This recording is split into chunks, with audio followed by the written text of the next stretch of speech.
তো বন্ধুরা, বেসিক্যালি আমি আপনাদেরকে দেখাই এখানে যে আমি যখন কোথাও যাই তখন কিছু তিথি পড়ে কিনা। তো বেসিক্যালি আপনারা যদি দেখেন, এখানে 10ই জুলাই আমি গিয়েছিলাম পুনে, ঠিক আছে। তো এক্ষেত্রে কিন্তু আমাদের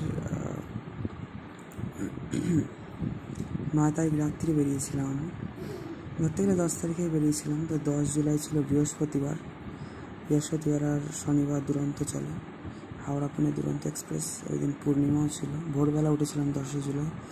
আর এই দিনে ছিল গুরু পূর্ণিমা বা ব্যাস পূজা। আর ছিল সনাতন গোস্বামীর তিরোভাব তিথি, মহাপ্রভুর অন্যতম শিষ্য রূপ সনাতন জন্মনাথ আপনার ছিল ভক্তিচারু স্বামী গুরু মহারাজের তিরোভাব তিথি, মায়াপুরের ছিল প্রপাদের শিষ্য, প্রধান বাঙালির শিষ্য ধরতে গেলে। আর চাতুর্মাসের ব্রত আরম্ভ হয়েছিল ওই দিন, আর 1 মাস শাক আহার নিষিদ্ধ ছিল, ঠিক আছে। আর 11ই জুলাই আমি পৌঁছেছিলাম পুনেতে। সকালে পৌঁছাবার টাইম ছিল, সেটা বিকেলে পৌঁছেছিল। তারপরে আমি আবার ওখান থেকে 14 জুলাই ট্রেন ধরি। ওখান থেকে সকাল বেরিয়ে গেছিলাম, সকালবেলা ট্রেন ছিল 10টা 40 আই থিঙ্ক। সেটা লেট করে আবার বিকেলবেলার দিকে ছেড়েছিল, ঠিক আছে। তো এক্ষেত্রে কিন্তু 15ই জুলাই আমি ট্রেনেই ছিলাম সারাদিন। 16ই জুলাই এখানে নেমেছি দুপুরবেলার দিকে। তো 15ই জুলাই ছিল মঙ্গলবার, সোমবার ওখান থেকে ট্রেনে উঠেছিলাম। সোমবার একদিনই আছে ট্রেনটা, ঠিক আছে। পুনে সাঁতরাগাছি হামসাফার। মঙ্গলবার সন্ধ্যাবেলা নামানোর কথা, সেটা বুধবার দুপুরে নামিয়েছে। দুবার রিশিডিউল মেরেছিল, তারপর লেটও করেছে, 17 ঘন্টা লেট ছিল। ওই দিন কৃষ্ণ পঞ্চমী ছিল, ওই দিন ট্রেনেই ছিলাম সারাদিন আমি, পুরো সকাল থেকে রাত পর্যন্ত।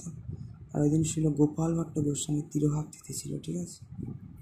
ওই মহাপ্রভু সরগোস্বামীদেরই মধ্যে পড়ে শ্রীরূপ শ্রী সনাতন ভট্ট রঘুনাথ, শ্রীজীব গোপাল ভট্ট দাস রঘুনাথ, ঠিক আছে। এই ছয় গোস্বামী, এছাড়াও তার আগে ছিল ভূগর্ভ এবং সনাতন গোস্বামী, ঠিক আছে।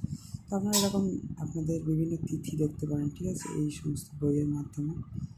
তো এইরকম কোনো একটা দিয়ে আপনারা কোন পর্যন্ত পড়েছেন সেটা মার্ক করে রাখতে পারেন, কারণ এগুলো পেপার ব্যাগ, এগুলো তো আর হার্ড কভার না যে কোনো একটা ফিতে থাকবে, ফিতে দিয়ে রাখবেন। এগুলো আপনারা কোনো একটা ট্রেনের টিকিট বা এই ধরনের কিছু একটা দিয়ে মার্ক করে রাখবেন, ঠিক আছে। কোনো ছোটো ছোটো ছবি হয় যে ঠাকুরের, ওগুলো কিনতে পাওয়া যায়, ওগুলো আমি ইউজ করতাম অনেক সময়, ঠিক আছে। এগুলো হচ্ছে ইস্কন নামটা থেকে এটা প্রকাশিত হয়েছে, ঠিক আছে।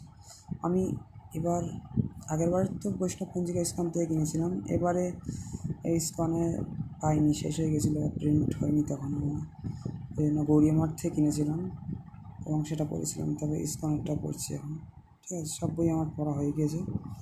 তো আগের সোমবারে এসেছিলাম 29 তারিখে, এই মঙ্গলবারে মায়াপুর থেকে, আজকে তো মঙ্গলবার, তার আগের মঙ্গলবার এসেছিলাম, আজকে তো 12 তারিখ। তো সেই হিসাবে ধরতে গেলে সব বই পড়া হয়ে গিয়েছে। তো এবার বৈষ্ণব পঞ্জিকাটা পড়ছি, ঠিক আছে। বন্ধুরা সবাইকে রাধে রাধে, হরে কৃষ্ণ। আজকে সকালেই কমপ্লিট হলো সব, বেলা দিয়ে ধরতে গেলে সকালেই হয়ে গেছে, বেলায় সেটা কমপ্লিট করলাম। লাস্ট চলছিল মহাজন উপদেশ, দ্বাদশ মহাজনের যে উপদেশ। তারপর এখন হচ্ছে এই বৈষ্ণব পঞ্জিকা, বন্ধুরা, ঠিক আছে, পড়বো বা দেন কমপ্লিট হয়ে যাবে সব। তারপর আপনাদের একটা স্পিরিচুয়াল বুকসের কালেকশন রিভিউ দিয়ে দেবো অবশ্যই, ঠিক আছে।